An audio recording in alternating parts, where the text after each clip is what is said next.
അപ്പം ചോറിയും കറിയൊന്നും വെച്ചില്ല. പാത്രം ഞാൻ കഴിയില്ല കേട്ടോ. പിന്നെ എഴുതി ചേച്ചി കഴിയുന്നു. ഈ എന്തോ വിചാരിച്ച് വേണം, മോശം. അപ്പം ഞാൻ വിചാരിച്ചെന്താ വൈകിട്ട് നേരത്തെ ചപ്പാത്തി ഉണ്ടാക്കിയിട്ട് ലൈവൊക്കെ ചെയ്യാമല്ലോ എന്ന്. അപ്പം ഞാനിപ്പോൾ റിസപ്ഷന് പോകുമ്പം ഇവിടെ കാശി കഴിച്ചിട്ട് എന്ത് കഴിക്കും? അതാണല്ലോ മെയിൻ ഡൗട്ട്. അവരെന്ത് കഴിക്കും? അയ്യോ, ചോറ് വെച്ചിട്ട് പോകേണ്ടതായിരുന്നു. ഇനിയിപ്പോൾ എന്താ, നേരത്തെ 4 മണിക്ക് കഞ്ഞി വെച്ചേക്കും അല്ലേ, അത് കഴിക്കട്ടെ.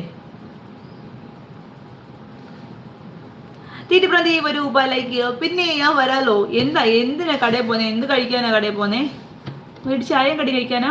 പഴംപൊരി, പരിപ്പുവട, ഉള്ളിവട, ഉഴുന്നുവട, സമൂസ, ബോണ്ട, സുഹിയൻ, ഇതിലെന്ത് കഴിക്കാനാണ്? പിന്നെന്താണ് നെയ്യപ്പം, ബോളി, എന്താണ് മറ്റേ കേക്ക്, ഒരു കിറ്റ് എടുത്ത് പോകുമ്പോൾ അയ്യേ മോശമല്ലേ? എന്തിനാ? ഞാനങ്ങനെ കൊണ്ടുവരില്ല. വേണ്ടവർ പോയി കഴിക്കണം. അല്ല പിന്നെ ഗുരുവായൂരത്തിൽ പോയി കഴിഞ്ഞ്